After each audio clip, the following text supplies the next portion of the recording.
The Lovell sisters feature the tight harmonies with an innovative fusion of country, folk, and contemporary acoustic music. Is that a true statement? Yes, absolutely. Why do you put the fusion of all this together?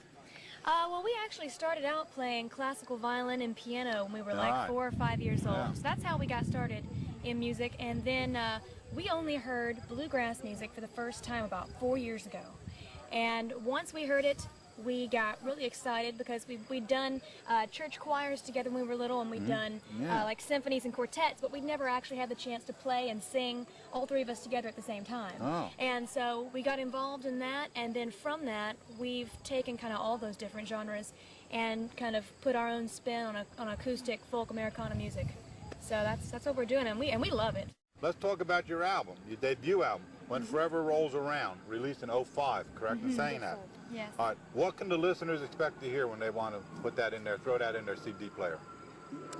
Well, I guess the record's pretty bluegrass. So we wrote a lot of the songs on there. A lot of our friends helped us write some stuff, and it's kind of our own twist on things. Yeah, it was our first time in the studio, and that was quite the experience. And we were really pleased with how it turned out. My favorite track is probably the title track that I co-wrote with a friend of ours, Josh Miller. And he's an excellent guitar player, songwriter, and it's called When Forever Rolls Around, and that's the title track. Upbeat or ballad? I'm sorry? Upbeat or ballad? It's kind of ballad. Okay, Kind ballad. of ballad. Really pretty, though. Writers, everybody writes. Rebecca does most of the writing. Wow, okay. And she's the baby. Okay. You are? Yes, I am. Oh, okay. Common thread between the songs. Is there any common thread, or you just picked up the songs but just jumped around and wrote about everything? What is a favorite theme for songs that we perform? Yeah, what is dear. a favorite theme? Heartbreak, I guess. Probably. All right, let It me is go. bluegrass after all. Let me go one step further. If it's heartbreak, do you have to live it, to write it, to perform it? That's an interesting That's question. a very interesting Yeah. question. You know, a lot of people think that you have to write from experience, but I've actually never had a boyfriend before, so I kind of have to use my imagination. So. Whoa. And she's written quite a few songs about heartbreak and even about imagination. Exactly. But even some songs that aren't sad. So Yeah. I think a lot of people say that you have to experience it first, and it's not true. Well, Not it's true. not true for There us. it is. It's not true for us. You contests you've been on, a band shows you've been on, the Prairie Home Companion, Yeah. National Teen Talent Competition 2005. That had to be a big one for you guys. That was an amazing experience. And actually, we had gotten involved in bluegrass as a hobby. Yeah. And we're really enjoying it, did it every weekend. And but it was a hobby for us. Right. And so when we went on the National Teen Talent Competition, that's when it kind of snowballed into what we're doing now, which is, you know, because we loved it so much. We actually hadn't heard about the competition until like 2 days before the deadline. Wow. Overnighted a demo.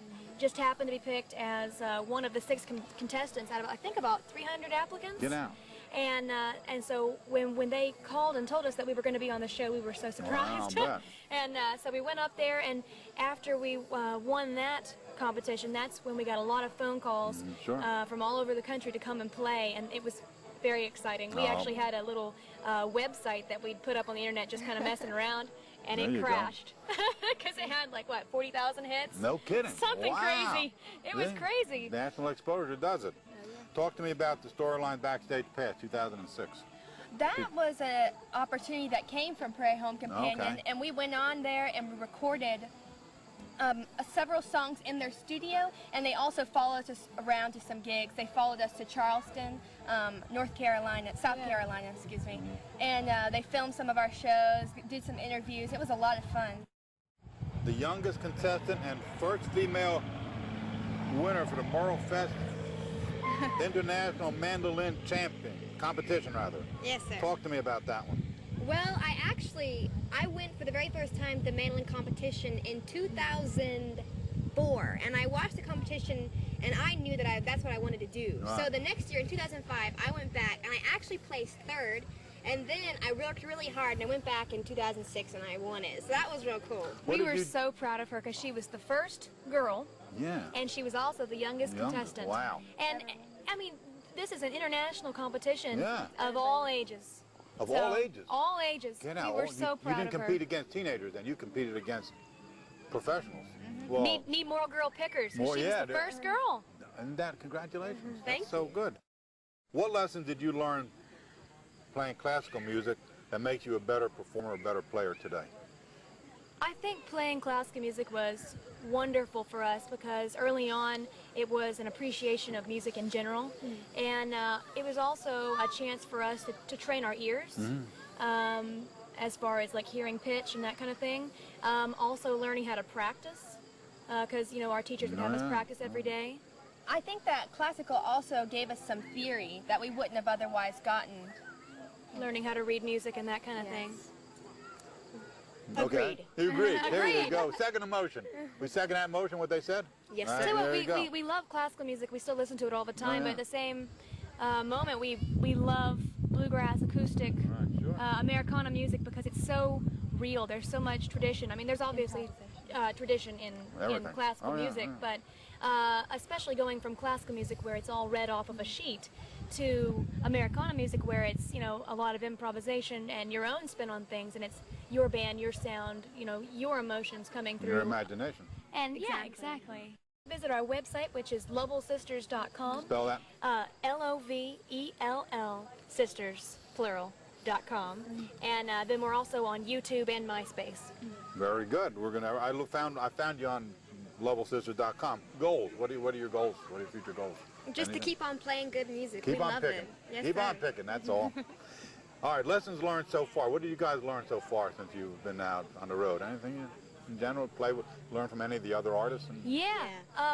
I would say that we've learned a lot about, and this has nothing to do with the music so much as learned a lot about people and a lot about how to get along with people. Because when you're riding around the country in a 15-passenger van, there's just not too many places to go, and so you learn how to really love one another.